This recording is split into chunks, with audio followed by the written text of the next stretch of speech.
Dios les bendice. Bien, pues ahora vamos a tener una enseñanza que para mí es especial, porque yo nunca la he oído en ningún lugar. Solo la leí en un artículo del que tomé el extracto y yo la complementé. Aunque he ido partes sueltas, ¿verdad?, que dan la enseñanza está totalmente basada en la palabra. Pero vamos a orar primero. Padre, yo quiero poner delante de tu presencia a toda persona que ha venido en este día con el deseo en su corazón, Señor, de conocer tu palabra, de conocerte a ti de una manera más personal, más profunda, Señor. Pongo delante de ti a cada persona que viene aquí con una necesidad, Señor, porque todos tenemos necesidades, Señor, y tú las conoces, Señor. Y yo te pido, Señor, que tú obres, Señor, en esa necesidad y traigas salud y sanidad donde hay enfermedad. Traigas paz, Señor, donde hay quebrantamiento de corazón, y pongas tu amor, Señor, donde hay relaciones rotas. Yo te pido todo esto, Padre, en el nombre de tu amado Hijo Jesús. Gracias porque tú eres bueno, Señor, y a que tu Espíritu Santo nos dé sabiduría y entendimiento para recibir tu palabra, y que tu palabra no solo quede en nuestra mente, sino que pueda descender a nuestro corazón. Esto te lo pido en el nombre de tu amado Hijo Jesucristo. Amén. Fíjese, si se preguntaran cuál que sea el evento más importante de toda la historia, ¿qué contestarías? Los evolucionistas probablemente pensarían en aquel día en que, según ellos, un primate descendió de los árboles y comenzó a caminar en posición erguida. Los filósofos tal vez pensarían en el día en que nació Sócrates, Platón o Aristóteles. El que estudia la historia de América pues preferiría el 12 de octubre de 1492, el día en que Cristóbal Colón descubrió la América. Y si es mexicano, el 16 o 15 de septiembre, en la noche 16 de 1810. Pero fíjense, para el seguidor de Cristo hay un evento que está por encima de todos los demás. Tan alto como están los cielos sobre la tierra, es el evento que cambió el curso de la historia, y fue el nacimiento de nuestro Señor Jesucristo hace más de 2000 años, ¿verdad? Así que hay fechas importantes, pero hay una fecha importantísima. Bien, vamos a entrar al tema del día de ahora. Se llama la puerta secreta. Y por eso secreta porque no muchos la conocen. De hecho, muy pocos la conocen. Pero van a ver que es un fundamento totalmente de la palabra, ¿no? Fíjense, esta puerta es desconocida para la mayoría de la gente, aún de creyentes. Pero fíjense, es una puerta muy importante. Se trata de la puerta de la compasión y la salida de la condenación y el juicio, y al mismo tiempo es la entrada a las bendiciones y a la gracia de Dios. Fíjense, Jesús dijo: sean compasivos como su Padre es compasivo. Es algo que falta mucho al ser humano y hasta a muchos cristianos, es la compasión. Aunque el cristiano es el que más la tiene, ¿verdad? Los fundadores de la Cruz Roja, de muchas cosas, fueron creyentes, ¿no? Ahora, un rey orgulloso y sin misericordia, vamos a hablar de él para tomarlo como ejemplo. Dice, el rey Nabucodonosor de la antigua Babilonia era un gobernante muy orgulloso y tenía razones para hacerlo, humanamente. Él había conquistado todo el mundo conocido en su época y edificado la ciudad más maravillosa con impresionantes jardines colgantes, una de las 7 maravillas de la antigüedad. Era rey de muchos reyes. En una ocasión tuvo un sueño y mandó llamar a sus sabios y astrólogos para que se lo revelaran e interpretaran, ¿no? Y les dijo, porque él no lo entendió: el asunto lo olvidé. Si no me mostráis el sueño y su interpretación, seréis hechos pedazos. Fíjense, no andaba jugando, ¿no? Y vuestras casas serán convertidas en muladares, ¿no? Era tremendo el rey Nabucodonosor. Entre esos sabios estaban Daniel y 3 jóvenes judíos temerosos de Dios, del Dios verdadero, que fueron condenados a muerte junto con el resto de los sabios. Pero Daniel pidió audiencia con el rey y le dijo que le mostraría la interpretación. Y estuvo orando él y sus 3 amigos y Dios se la reveló. Y fíjese, Daniel respondió delante del rey Nabucodonosor diciendo: el misterio que el rey demanda, ni sabios, ni astrólogos, ni magos, ni adivinos lo pueden revelar al rey. Pero hay un Dios, dice, no muchos, hay un Dios en los cielos, el cual revela los misterios. Y él ha hecho saber al rey Nabucodonosor lo que ha de acontecer en los postreros días. He aquí tu sueño y las visiones que has tenido en tu cama, dice Daniel, y comienza a relatárselas, ¿no? Y al escuchar la revelación de Daniel, el rey Nabucodonosor se impactó mucho, imagínense, ¿no? Y se dio cuenta que trataba con un Dios diferente, un Dios omnisciente, omnipotente, y se humilló delante de él. Dice que se postró delante de Daniel y del Dios de Daniel. Fíjese, un rey así tan orgulloso como Nabucodonosor. Es atemorizante darse cuenta que se trata con un Dios que sabe todo lo nuestro, igual con cada uno de nosotros. A Dios no lo podemos engañar. Es que en el profundo de mi corazón yo pensaba esto: el Señor ya sabe todo, ¿no? Hasta nos puede decir, como en la Reina Valera 60, no os hagáis, ¿no? Al oír esto, el rey Nabucodonosor se postró ante Daniel, véanlo, ante Daniel, tan orgulloso rey, y le rindió pleitesía, le rindió homenaje, casi adoración, ¿no? Y ordenó que se le presentara una ofrenda de incienso, fíjense, como a un dios, ¿no? Y le dijo: tu Dios es el Dios de dioses y el soberano de los reyes. Tu Dios revela todos los misterios, pues fuiste capaz de revelarme este sueño misterioso, le dice el rey Nabucodonosor. Y el rey Nabucodonosor honró a Daniel y lo hizo gobernador. También honró a los 3 jóvenes judíos que estaban con él y que estuvieron orando por él, ¿verdad? Dice: luego el rey puso a Daniel en un puesto prominente y lo colmó de regalos, ¿no? Le dio un carro, un Ferrari, muy bien le fue. Lo nombró gobernador de toda la provincia de Babilonia y jefe de todos sus sabios, fíjense nada más, jefe de todos los sabios. Además, a solicitud de Daniel, el rey nombró a Sadrach, Mesach y Abed-nego, los jóvenes otros judíos, administradores de la provincia de Babilonia. Daniel, por su parte, permaneció en la corte real. Dice, más adelante, el todavía arrogante, porque a pesar de todo lo que le pasó y que se humilló en un momento, seguía muy arrogante y orgulloso. El rey Nabucodonosor tuvo otro sueño. Y pues lo llamó a Daniel, porque sabía que Daniel sí le interpretaba los sueños, y le explicó el sueño para que se lo interpretara. Y fíjese, viene la interpretación, y esta es la tremenda visión que tuve mientras reposaba en mi lecho, le dice Nabucodonosor a Daniel. Veía ante mí un árbol de altura impresionante plantado en medio de la tierra. El árbol creció y se hizo fuerte, y su copa tocaba el cielo, hasta podía verse desde cualquier punto de la tierra lo grande que era.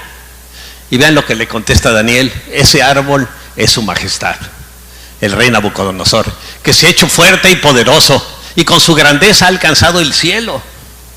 Su dominio se extiende a los lugares más remotos de la tierra, por eso de todos lados podían ver ese árbol, ¿no?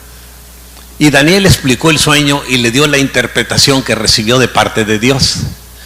Y le dice así en Daniel 4, 24 al 26. La interpretación del sueño y el decreto que el Altísimo ha emitido contra su majestad es como sigue: usted será apartado de la gente y habitará con los animales salvajes. Imagínense el rey Nabucodonosor decirle eso, ¿no? Comerá pasto como el ganado. Y fíjense, el estómago del ser humano no puede comer pasto y digerirlo bien, así que le tuvo que cambiar hasta el sistema digestivo el Señor, ¿no? Y se empapará con el rocío del cielo, ¿no? 7 años pasarán hasta que su majestad reconozca que el Altísimo es el soberano de todos los reinos del mundo. 7 años iba a estar como animal, ¿no? Para que reconociera. Y que se los entrega a quien él quiere. El gobernante de cada lugar ha sido puesto por el Señor. ¿Por qué? A veces por castigo para el pueblo, o a veces por bendición para el pueblo. Pero el Señor pone al que él considere el adecuado. Así que siempre tenemos que orar por nuestros gobernantes, ¿no?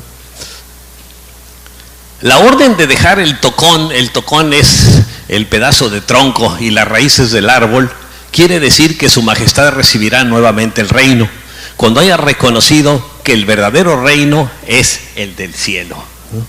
Entonces es la interpretación que le da Daniel. Ahora, Daniel le dio un consejo sabio al rey. Por tanto, oh rey, acepta mi consejo. Desgraciadamente no lo aceptó. Tus pecados redime con justicia. pide perdón por tus pecados, actúa con justicia y tus iniquidades haciendo misericordias para con los oprimidos. Pues tal vez será eso una prolongación de tu tranquilidad. De ese modo se podría detener el juicio, y le está diciendo, ahí en Daniel 4:27, ¿no? Ahora, fíjense, Nabucodonosor no hizo caso a Daniel por su orgullo. Tiene un orgullo muy grande, imagínense, un rey de cientos y cientos de otros reyes, porque creía que todo lo que había logrado era su propia obra. Eso es lo que pensaba Nabucodonosor. Todo lo que yo he logrado es por mi trabajo, por mi inteligencia, por mi astucia, por la manera en que me he movido políticamente. Ahora fíjense, Satanás actúa en nuestras vidas haciéndonos creer que nosotros lo hemos hecho todo, en lugar de entender que Dios es quien nos lo dio. El puesto que tenga, el reconocimiento que tenga, hasta el salario que tiene, Dios tiene que ver con ello.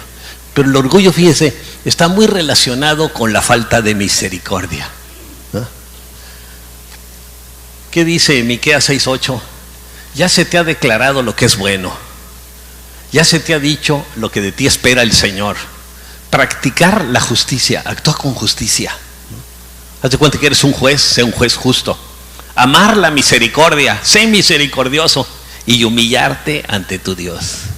Reconocer el señorío de Dios siempre en nuestras vidas, ¿no? El orgullo, fíjese, tiene mucho que ver con la falta de misericordia y de compasión, porque se cree superior a otros. Nabucodonosor era un hombre bendecido. Dios había puesto bajo él todos los reinos, pero se enorgulleció, y cuando esto sucede no podemos recibir la misericordia de Dios. Fíjese, el pecado de Satanás, el orgullo. Quiso ser como Dios. ¿Y cómo terminó? Dios tuvo que hacer el infierno para él. Así de grave es, ¿no? ¿Y qué dice el apóstol Pedro en 1 de Pedro 5:5? Dios resiste a los soberbios y da gracia a los humildes, ¿no? Al soberbio lo va a resistir. ¿Y quién puede pelear contra Dios o luchar contra Dios? Pues nadie, ¿no? Daniel le ofreció una puerta de escape al rey Nabucodonosor, quien se encontraba en una sala de juicio delante de Dios, en una prisión de engaño, debido a su gran orgullo, y él no se daba cuenta de la situación en la que estaba. Daniel le dice que hay una puerta de escape si muestra misericordia a los pobres, entonces el castigo no vendría sobre él. Dice en Daniel 4:27, por lo tanto, yo le ruego a su majestad aceptar el consejo que le voy a dar. Y dice, le ruego, renuncie usted a sus pecados. Ahí está el problema, que muchas veces no queremos. Y actúe con justicia. Renuncie a su maldad y sea bondadoso con los oprimidos. Y dice, era un rey cruel Nabucodonosor. Tal vez entonces su prosperidad vuelva a ser la de antes. Ahora, la Biblia dice que todos nacimos bajo juicio. No llegamos a ser culpables, sino que nacemos con un sentido de culpa por nuestro pecado. Todos somos culpables por nuestro pecado. Y el que diga que no ha pecado es mentiroso, además el pecado de mentira. Ahora, Dios nos dice que si somos compasivos y misericordiosos, fíjense, con los pobres, en cualquier forma, entonces vamos a escapar de su juicio. A lo mejor esto no lo había escuchado nunca usted, ¿no? Fíjese, la pobreza no solamente se relaciona con el dinero, no es pobre de dinero, nada más puede también ser de inteligencia, de educación, de salud, de comprensión de las necesidades de otros, etcétera, etcétera, de muchas cosas. ¿A cuánto les gustaría escapar del juicio de Dios, de la condenación y del sentimiento de culpa? Yo creo que a todos, ¿verdad? Nos gustaría. Así que está tremendo el consejo que da Daniel. Vean lo que dice Proverbios 21:21. El que sigue la justicia y la misericordia hallará la vida, ¿no? Por seguir la justicia y la misericordia hallará vida. La justicia y la honra va a tener. Vida, justicia y honra. Ahora, Nabucodonosor estaba bajo juicio y no se daba cuenta. El hombre más poderoso del mundo estaba bajo juicio y se iba a ir al infierno si se moría. Tuvo un sueño, llamó a Daniel y este le ofreció una puerta de escape que el altivo rey no podía ver ni entender debido a su grandísimo orgullo, ¿no? No la podía entender. Vean lo que dice la Escritura: nunca se aparten de ti la misericordia y la verdad, átalas a tu cuello, escríbelas en la tabla de tu corazón y hallarás gracia y buena opinión ante los ojos de Dios y de los hombres, ¿no? Eso nos dice la palabra. Ahora, para todos es muy importante ver esa puerta que tiene en sí, escrita encima, la palabra misericordia. Fíjense. Jesús dijo: bienaventurados los misericordiosos, porque ellos alcanzarán misericordia. Por eso es que por nuestros pecados vamos al infierno, pero si usted es misericordioso, alcanzará misericordia, o sea, tendrá la oportunidad, más oportunidades para convertirse, para arrepentirse. Es lo que estoy diciendo, no quiero decirle que eso lo va a salvar. Nabucodonosor olvidó lo que Dios le había dicho. Se le olvidó fácil. ¿Por qué? Porque como que no le interesó mucho, ¿no? Y un año después, en una mañana se levantó y dijo con mucha presunción, viendo la ciudad de Babilonia, súper majestuosa, con lagos y ríos y jardines colgantes y todo. Dice: miren la gran Babilonia que he construido como capital de mi reino. La he construido con mi gran poder para mi propia honra, ¿no? Se dio una adornada, pero tremenda, ¿no? Pero uno no puede hacer eso delante de Dios. Acuérdense que en otra ocasión Herodes empezó a adornarse, que él era lo máximo, y la gente le dijo: tú eres un Dios, y se lo creyó y cayó muerto en ese momento y fue devorado por gusanos, ¿no? Fíjense, en ese momento que el rey pensó eso, el juicio de Dios vino sobre el rey y comenzó a perder la mente, se volvió loco y durante 7 años vivió como un animal, entre los animales. Dice en Daniel 4, 31 y 32: no había terminado de hablar el rey Nabucodonosor cuando desde el cielo se escuchó una voz que decía: este es el decreto en cuanto a ti, rey Nabucodonosor. Tu autoridad real se te ha quitado. Serás apartado de la gente y vivirás entre los animales salvajes. Comerás pasto como el ganado y 7 años transcurrirán hasta que reconozcas que el Altísimo es el soberano de todos los reinos del mundo y que se los entrega a quien Él quiere, ¿no? La autoridad que usted tenga se la ha entregado a Dios y nos va a pedir cuentas también por lo que nos ha entregado. Hasta a mí como pastor, la autoridad como pastor, Él me va a pedir cuentas. ¿Y qué pasó con las ovejas? ¿Cómo te comportaste? ¿No? ¿Qué ejemplo diste? Dice, Nabucodonosor no pudo entender que todo lo que había logrado era un don de Dios. Fíjense, cada uno de nosotros debemos entender que todo lo que hemos logrado, a lo mejor por lo que la gente nos reconoce, es un don de Dios. Cualquier posesión nuestra o logro, no importa cuánto hemos trabajado o cuán bien lo hayamos hecho, es solo, fíjense, por la misericordia de Dios, por la gracia de Dios, nada más. Toda buena dádiva y todo don perfecto desciende de lo alto, del Padre de las luces, que creó las lumbreras celestes, ¿no? Así que todo don bueno, toda cosa buena desciende de Dios y las da a buenos y a malos. La persona orgullosa piensa que nunca va a necesitar misericordia y cree que otros sí la necesitan porque considera que son inferiores a él. No entiende que también un día él va a necesitar la misericordia. Todos un día delante del Señor vamos a necesitar de misericordia, de manera que por su orgullo no podrá escapar del juicio que vendrá sobre él. Dice la Escritura en Mateo 7:2: porque con el juicio con que juzgáis seréis juzgados, y con la medida que medís os serás medido. O sea que si nosotros somos duros para juzgar a la gente va a ser dura para juzgarnos a nosotros también, ¿no? Y con la medida que nos medimos a otros, nos van a medir también a nosotros. Fíjense, qué tremendo, muy claro lo que dice la palabra. ¿Y qué quiere decir? Pues lo que dice, no os hagáis.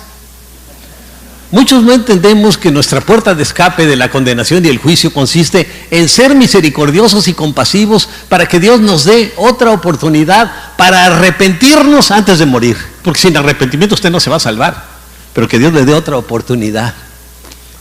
Vean lo que dice en Job 33:24: que le diga que Dios tuvo de él misericordia, que lo libró de descender al sepulcro, que halló redención, ¿no? Ahora, vamos a hablar de una puerta abierta.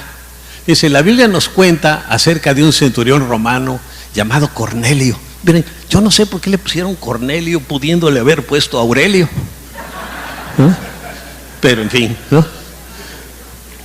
Dice, él era piadoso y temeroso de Dios con toda su casa, y que hacía muchas limosnas al pueblo judío, y él siendo romano, y oraba a Dios siempre. Dice, no conocía al Señor, pero le pedía a Dios siempre. Era su costumbre, era religiosón, como la gran mayoría de la gente. Cornelio no conocía al Señor Jesucristo, pero tenía, fíjese, misericordia de los que estaban bajo su autoridad. A su manera buscaba a Dios, hacía obras de beneficencia, ayudaba a la gente. Algunos creen que por hacer una obra de beneficencia ya se van a salvar, pero no. Pero sí, esas obras de beneficencia lo pueden llevar a que tenga una oportunidad más para que el Señor lo toque y usted se convierta. Fíjense, esto no lo llevará a ser salvo, pero Dios vio su corazón, le tuvo compasión y le dio una visión en la que vio a un ángel. Entonces de repente se le aparece un ángel. Él, mirándole fijamente y atemorizado, dijo, ¿qué es, Señor? Le dijo al ángel, y él le dijo, tus oraciones y tus limosnas han subido para memoria o para memorial delante de Dios, ¿no? Ahora, Dios utilizó la vida de Cornelio para contactarlo con el apóstol Pedro, y que el apóstol, cambiara su actitud hacia los gentiles, porque Pedro, igual que la gran mayoría de los judíos, pensaba que los gentiles Dios los había hecho para ser pasto del infierno, que todos iban a perder y ni para qué vivían, ¿no? Entonces Dios quería que cambiara su actitud acerca de los gentiles, los no judíos, y que fuera a predicarles acerca del reino de Dios y de Jesucristo, porque solo hasta recibir a Cristo en nuestro corazón vamos a recibir la salvación. Dice en Hechos 10:5, envía pues ahora hombres a Jope y haz venir a Simón, el que tiene por sobrenombre Pedro, le dijo el ángel a Cornelio, ¿no? Al apóstol Pedro. Ahora, Dios abrió la puerta del juicio para Cornelio, ya que era un pagano que estaba bajo sentencia de muerte eterna por sus pecados, lo que lo hubiera llevado al infierno. Pero su misericordia lo hizo recibir la compasión de Dios, a la vez que el Señor aprovechó la oportunidad para cambiar los prejuicios del apóstol Pedro, ¿no? Que tenía muchos prejuicios, y ya era el gran apóstol Pedro, ¿no? Fíjese, al día siguiente, mientras ellos iban de camino y se acercaban a la ciudad, los que vio Cornelio, Pedro salió a la azotea a orar. Era casi el mediodía. Tuvo hambre y quiso algo de comer. Había estado ayunando. Mientras se lo preparaban, le sobrevino un éxtasis, o sea, una visión. Y vio el cielo abierto y algo parecido a una gran sábana que, suspendida por las 4 puntas, descendía hacia la tierra, esa sábana o ese lienzo. En ella había toda clase de cuadrúpedos, como también reptiles y aves, o sea, animales que los judíos consideraban inmundos. Levántate, Pedro, mata y come, le dijo una voz. De ninguna manera, Señor, replicó Pedro. Fíjese cómo le contesta el Señor, el apóstol Pedro, ¿eh? Era bravo el apóstol Pedro. Jamás he comido nada impuro o inmundo. Por segunda vez le insistió la voz, le está hablando Dios. Lo que Dios ha purificado, tú no lo llames impuro. Esto sucedió 3 veces, y 3 veces le dijo a Pedro al Señor que no, que nunca había comido nada impuro. Y enseguida la sábana fue recogida al cielo. Ahora, Pedro, después de eso, no atinaba a explicarse cuál podía ser el significado de la visión. Mientras tanto, los hombres enviados por Cornelio, que estaban preguntando por la casa de Simón, se presentaron a la puerta y tocaron, ¿no? No así, pero más o menos. El apóstol Pedro, fíjese, al apóstol Pedro su religiosidad le hacía considerar indignos a los gentiles. Él decía, mira, los únicos que vamos a entrar al cielo son los judíos, todos los demás, de plano, no la hacen, ¿no? Todos se van a ir al infierno. Fíjense, mientras Pedro seguía reflexionando sobre el significado de la visión, el Espíritu Santo le dijo, mira, Simón, 3 hombres te buscan. Le tuvo que advertir el Espíritu Santo, date prisa, baja y no dudes en ir con ellos, porque él iba a empezar a dudar en ir con ellos, porque yo los he enviado, le dice el Espíritu Santo, yo te los envío, es Dios el que los está enviando pero a estos gentiles. Pedro bajó y le dijo a los hombres: aquí estoy, yo soy el que ustedes buscan. ¿Qué asunto les ha traído por acá? Y ellos le contestaron: venimos de parte del centurión Cornelio, un hombre justo y temeroso de Dios, respetado por todo el pueblo judío.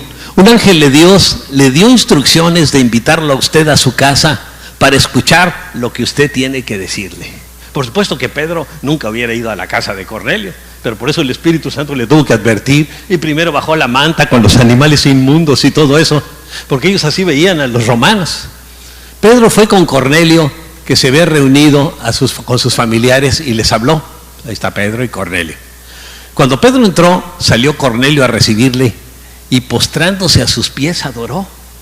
Dice: este es Pedro, ¿no?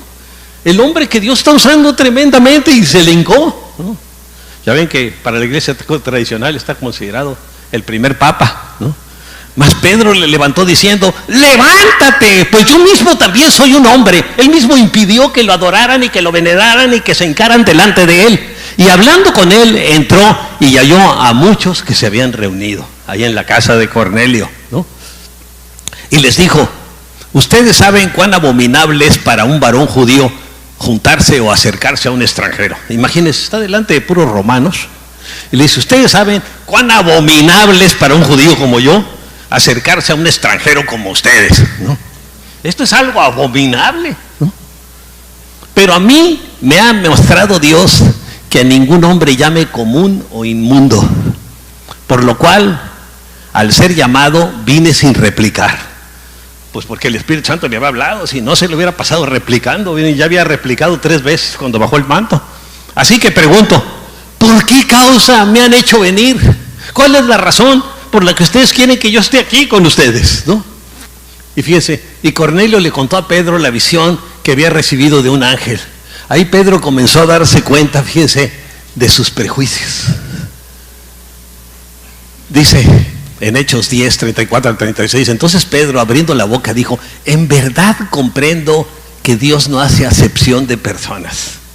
Dice: nadie es más importante que otro para Dios, sino que en toda nación se agrada del que le teme y hace justicia, del que tiene temor reverente de Dios. Dios envió mensaje a los hijos de Israel anunciando el evangelio de la paz por medio de Jesucristo. Este es el Señor de todos. Para los mexicanos es el mero mero, Jesucristo, ¿no? Amén, digan. Ahí sí está bien. Ahora, Pedro les habló de Jesucristo y de su sacrificio a favor de la gente en la cruz, y todos ellos llegaron a creer y a ser salvos. Y les dijo así en Hechos 10, 36 al 38, Dios envió mensaje a los hijos de Israel anunciando el evangelio de la paz por medio de Jesucristo, de la paz del ser humano con Dios. Este es el Señor de todos.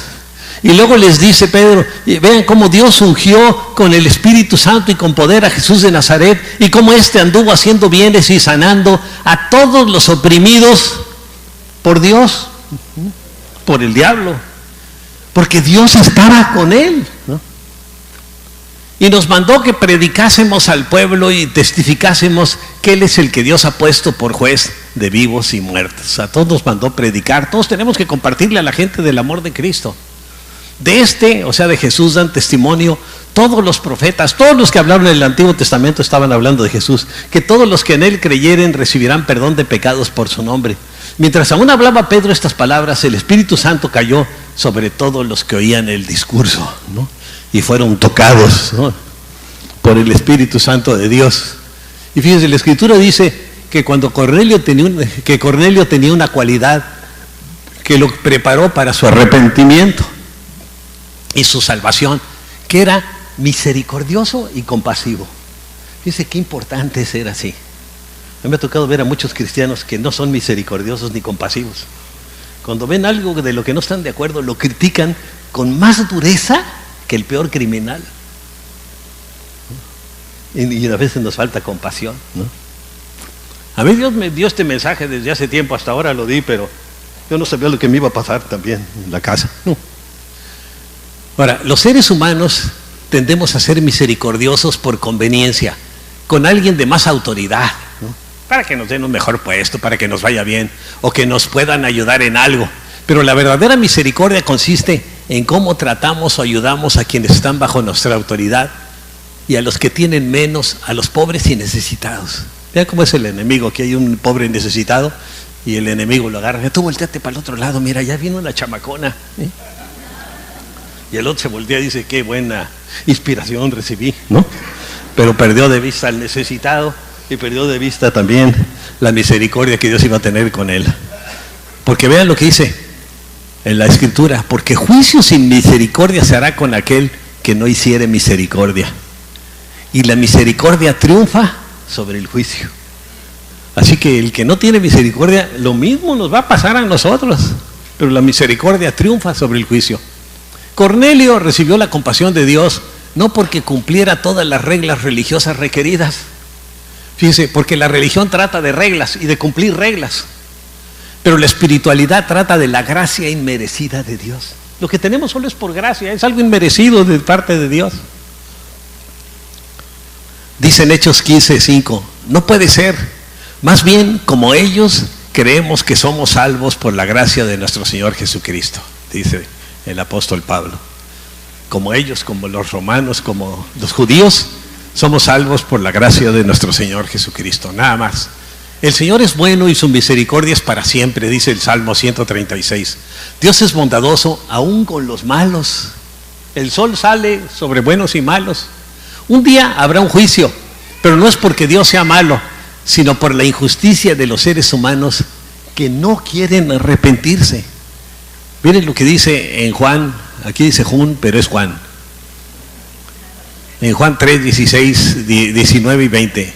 Esta es la causa de la condenación, que la luz vino al mundo, Jesús la luz, pero la humanidad prefirió las tinieblas a la luz, porque sus hechos eran perversos. Quiso seguir haciendo lo malo. La mayoría de la gente queremos hacer lo malo. Pues todo el que hace lo malo aborrece la luz, lo reconozca o no, y no se acerca a ella por temor a que sus obras queden al descubierto, ¿no? A que lo cachen, vamos a decir. Ahora, Dios nos declara un principio que muchas veces no percibimos en su palabra. Lo que hagamos regresará a nosotros. Esto lo vemos claramente ilustrado. La Biblia dice, dad y se os dará. En Lucas 6:38, medida buena, apretada, remecida y rebosante vaciarán en vuestro regazo, porque con la misma medida con que medís se os volverá a medir. Yo lo he usado mucho a la hora de levantar ofrendas, pero fíjense, no nada más se refiere a eso. El verso anterior no se aplica solamente al dinero y funciona con el principio de sembrar para cosechar, pero se refiere también a la misericordia. Veamos los versículos anteriores, los versículos previos, porque un texto fuera de contexto solo es un pretexto. O sea que tiene que leer el texto y el contexto. Fíjense, amad pues a vuestros enemigos, así empieza Jesús, y haced bien y prestad, no esperando de ello nada, y será vuestro galardón grande. Cuando le des a alguien algo, no esperes nada, y tu galardón será grande en el cielo, y seréis hijos del Altísimo, porque Él es benigno para con los ingratos y malos. Sean pues misericordiosos como también vuestro Padre es misericordioso. No juzguéis y no seréis juzgados. No condenéis y no seréis condenados. Perdonad y seréis perdonados. Así que está hablando de todas estas cosas. Y luego dice, dad y se os dará inmediatamente. Ahora, Dios es bueno con los que no lo merecemos. Gracias a Dios, ¿verdad? La Biblia enseña que la bondad y compasión de Dios lleva a los seres humanos al arrepentimiento. Vean lo que dice la Escritura. Ignorando que su benignidad te guía al arrepentimiento. La benignidad de Dios es lo que nos guía al arrepentimiento, por su gracia. Así que la obra es de Él, no es que yo decidí arrepentirme, es que el Señor me estuvo hable y hable y hable hasta que hice caso, ¿no? Si nosotros aprendemos la lección de ser compasivos con los que no son compasivos, de ser benignos con los malos, entonces Dios dirá, eres un hijo o hija compasivo o compasiva que me imita. Fíjense qué tremendo. Ahora, si eres inteligente, vas a abrirte la puerta de la misericordia a ti mismo y llevarás consolación a muchos, como el buen samaritano. Fíjense, pasó un sacerdote y vio al hombre que habían tirado y estaba herido y todo, y dijo, pues yo quisiera ayudarle, pero pues como voy a dar un sermón sobre el amor, no puedo, mejor lo dejó, ¿no? Y luego pasó un levita Y tampoco le ayudó. Ha de haber pensado, no, yo voy a dirigir la alabanza donde va a predicar el sacerdote, así que pues yo no puedo, que lo atienda otro. Les faltó misericordia. Y por supuesto ellos no recibieron misericordia tampoco, ¿verdad? Eso enseña la palabra. Alabado sea el Dios y Padre de nuestro Señor Jesucristo, Padre misericordioso y Dios de toda consolación, quien nos consuela en todas nuestras tribulaciones, dicen Corintios, para que con el mismo consuelo de Dios, que de Dios hemos recibido, también nosotros podamos consolar a los que sufren.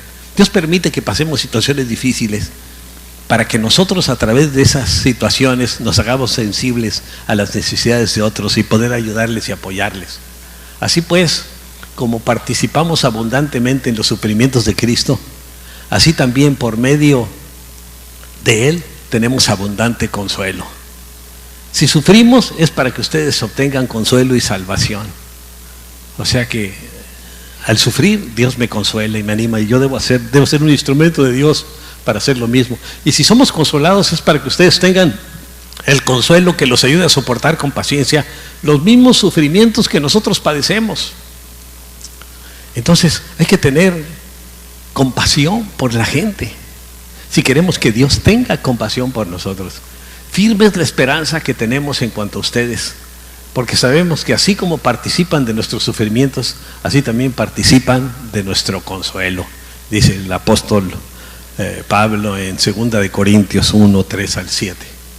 Ahora, nuestra tarea no es juzgar al mundo que está en el pecado, ya que todos hemos pecado. Eso le corresponde a Dios nada más juzgar. Nuestra responsabilidad es abrir una puerta para el mundo, una puerta grande, para que la gente salga de la sala de juicio y entre a la de la gracia con Jesucristo. Por ejemplo, fíjense, la parábola de los dos deudores.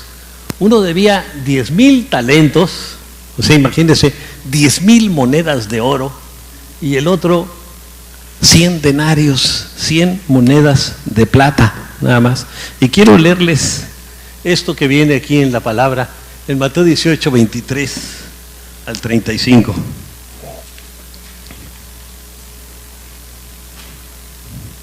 Porque es tremendo, dice. Fíjese. Dice, por eso el reino de los cielos se parece a un rey que quiso ajustar cuentas con sus siervos. Al comenzar a hacerlo, se le presentó uno que le debía miles y miles de monedas de oro, dice la Reina Valera, la Nueva Versión Internacional. Como él no tenía con qué pagar, el Señor mandó que lo vendieran a él, a su esposa y a sus hijos. Es este rey. Y todo lo que tenía para saldar la deuda, que serían como unos 10 millones de dólares, imagínense, ¿no? El siervo se postró delante del rey. Tenga paciencia conmigo, le dijo, y se lo pagaré todo. El Señor se compadeció de su siervo y le perdonó la deuda y lo dejó en libertad. Fíjense, al salir aquí el siervo se encontró con uno de sus compañeros que le debía 100 monedas de plata. Lo agarró por el cuello y lo comenzó a estrangularlo. Págame lo que me debes, le exigió.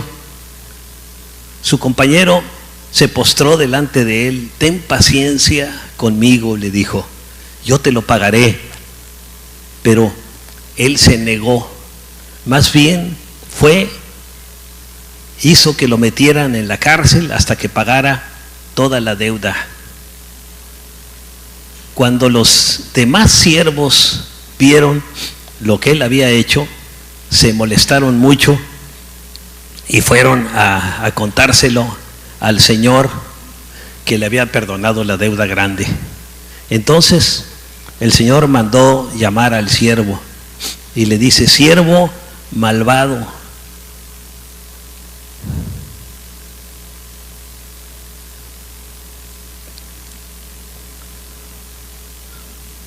lo increpó, así, lo llamó la atención, se molestó, ¿no?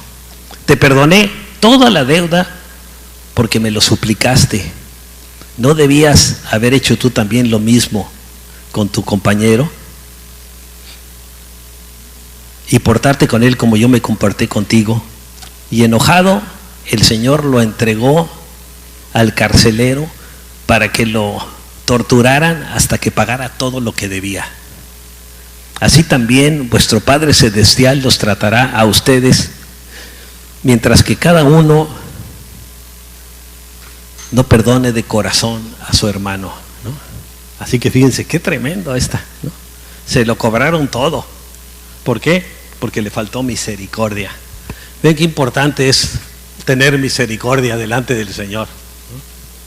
Para Dios es muy grave la falta de misericordia. Nos cierra la puerta a recibir la misericordia de Dios. Vean lo que dice Juan 3, 17 y 18. Porque no envió Dios a su Hijo al mundo para condenar al mundo, sino para que el mundo sea salvo por Él. El que en Él cree no es condenado, pero el que no cree ya ha sido condenado porque no ha creído en el nombre del unigénito Hijo de Dios. La puerta de la compasión no es solo para los pecadores y necesitados, sino para todos nosotros, y comienza con el perdón. Jesús dice en el Padre Nuestro: perdónanos nuestros pecados, porque también nosotros perdonamos a los que nos ofenden, en Lucas 11, 4. Entonces, si nosotros no perdonamos, tampoco Dios nos va a perdonar. Si Dios está hablando a tu corazón y hay falta de perdón y de compasión en tu vida, quiero animarte para que abras la puerta del perdón y la misericordia y entres por ella, ¿no? A veces uno tiene resentimiento, ven aquí el marido pidiéndole perdón a la señora. ¿Quién sabe qué habrá hecho? Porque tiene cara de que hizo algo malo, ¿no? Aunque esté con las manos así de santito. Dice, porque si perdonan a otros sus ofensas, también les perdonará a ustedes su Padre Celestial. Pero si no perdonan a otros sus ofensas, tampoco su Padre los perdonará a ustedes las suyas. Qué tremendo. En conclusión, fíjense, si queremos ver un gran avivamiento espiritual en la congregación, con una gran cosecha de almas, cada uno de nosotros deberemos caminar todos los días por la puerta de la compasión y la misericordia y el perdón. Entonces Dios enviará a sus ángeles que abrirán puertas para la salvación de muchos, porque van a ver que es genuino lo que creemos. Pidámosle a Dios que la misericordia y la humildad sean nuestra forma de vida familiar y congregacional. Esto atraerá multitudes hacia Cristo, el autor de la salvación. Proponte ser compasivo cada día. Procura hacer algo que bendiga a otros y complazca a Dios. Fíjese, por ejemplo, el hermano Wenmayer dice que desde que él se convirtió, hizo un compromiso con Dios de cada día darle algo a una gente necesitada. Y a veces llega la noche y si no lo ha hecho, se sale a buscar a algún necesitado y le da un dinero, ¿no? Y le da, se lo da en el nombre del Señor Jesucristo, ¿no? Comienza con una sonrisa sincera, una palabra de ánimo. Sea amoroso con tu familia. Fíjate, es una forma de ser compasivos. Sonríe, da palabras de ánimo, sea amoroso con tu familia y amable con los demás. Deja de criticar y murmurar dañando las vidas de otros. Con la ayuda del Señor, sé un bendecidor compasivo. Dice, Dios es misericordia y compasión, ¿no? Vamos a orar. Padre, venimos delante de tu presencia en este día, Señor, reconociendo, Padre, también nuestra gran necesidad de ti, Señor. Gracias porque tú tienes amor y misericordia con cada uno de nosotros, Señor. Ayúdanos, Señor, a reconocer que te necesitamos, Señor, que necesitamos caminar en la puerta de la compasión, la misericordia y el perdón, Señor. Ayúdanos a no estar juzgando a todo mundo, porque también nosotros hemos pecado, Señor, y sabemos que eso solo te corresponde a ti. Ayúdanos, Señor, a reconocer la responsabilidad que tenemos de abrir una puerta para el mundo, una puerta grande para que la gente salga de la sala del juicio y de la condenación y entre a la de la gracia con Jesucristo.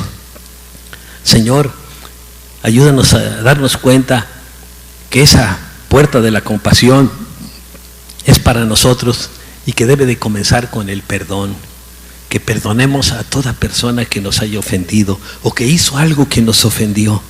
Señor, en este momento yo le pido perdón, y aquí ponga el nombre de la persona con la que usted haya ofendido o no le haya tenido compasión y misericordia.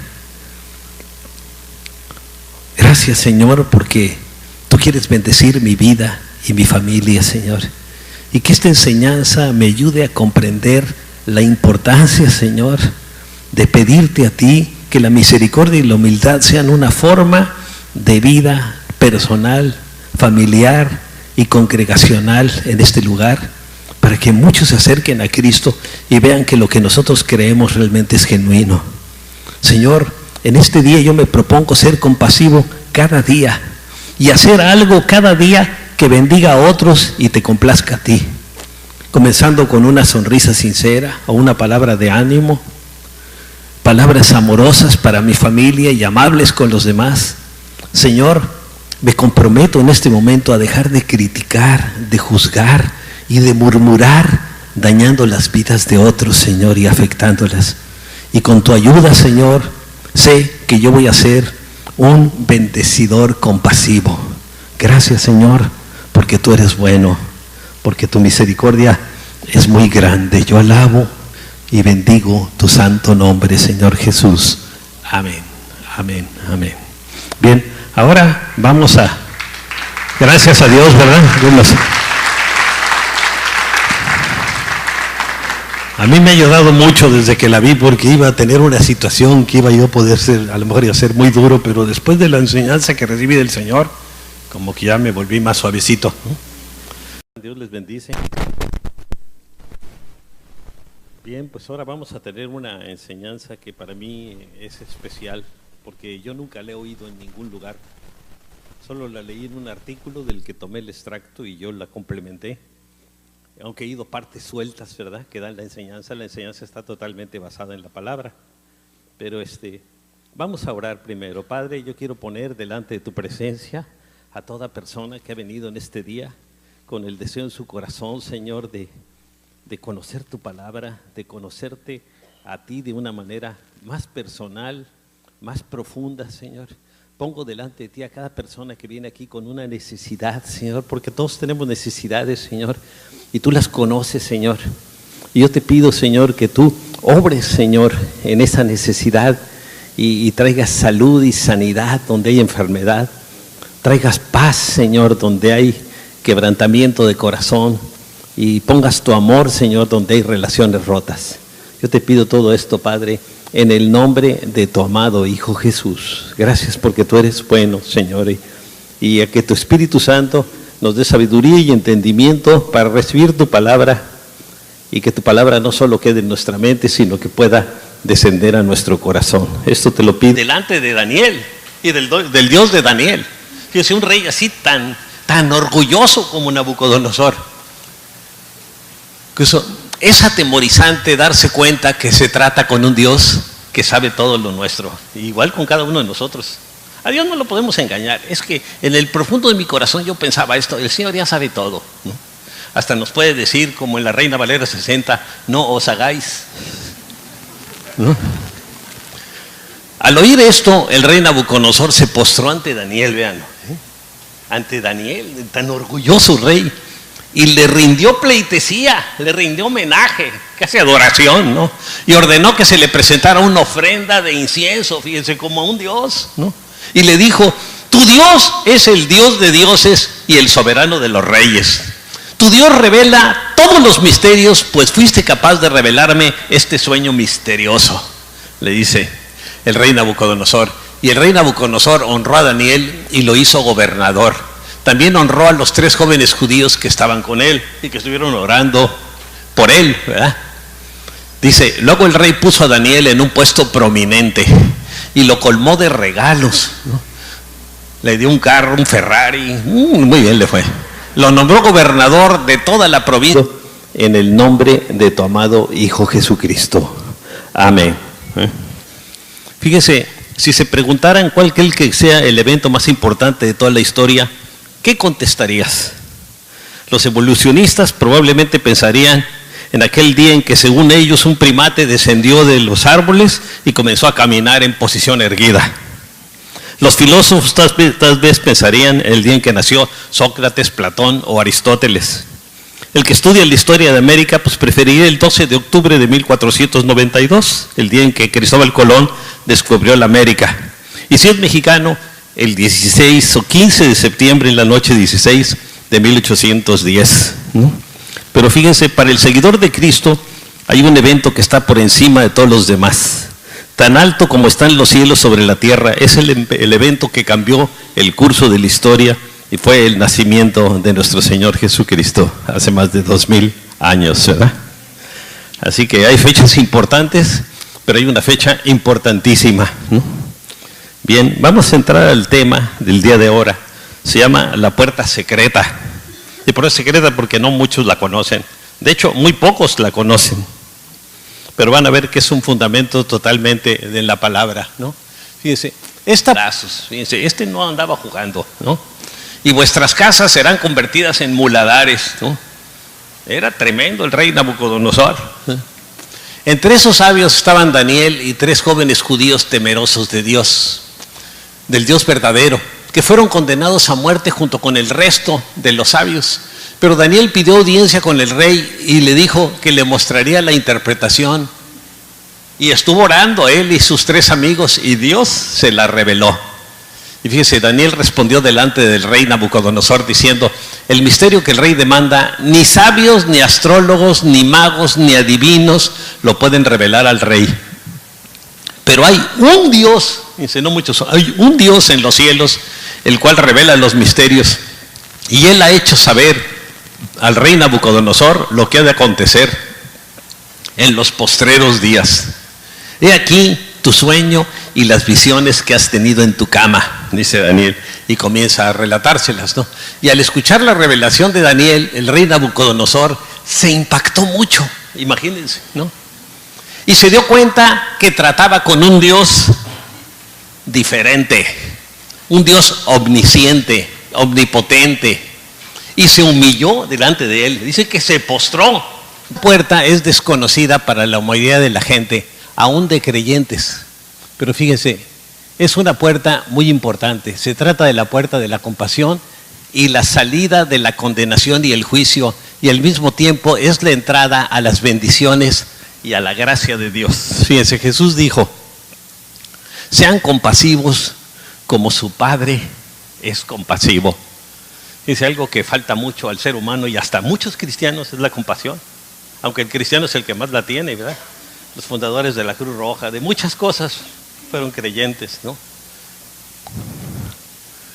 Ahora, un rey orgulloso y sin misericordia, vamos a hablar de él para tomarlo como ejemplo. Fíjense, el rey Nabucodonosor de la antigua Babilonia era un gobernante muy orgulloso y tenía razones para hacerlo humanamente. Él había conquistado todo el mundo conocido en su época y edificado la ciudad más maravillosa con impresionantes jardines colgantes, una de las 7 maravillas de la antigüedad. Era rey de muchos reyes. En una ocasión tuvo un sueño y mandó llamar a sus sabios y astrólogos para que se lo revelaran e interpretaran, ¿no? Y les dijo, porque él no lo entendió: el asunto lo olvidé. Si no me mostráis el sueño y su interpretación, seréis hechos pedazos.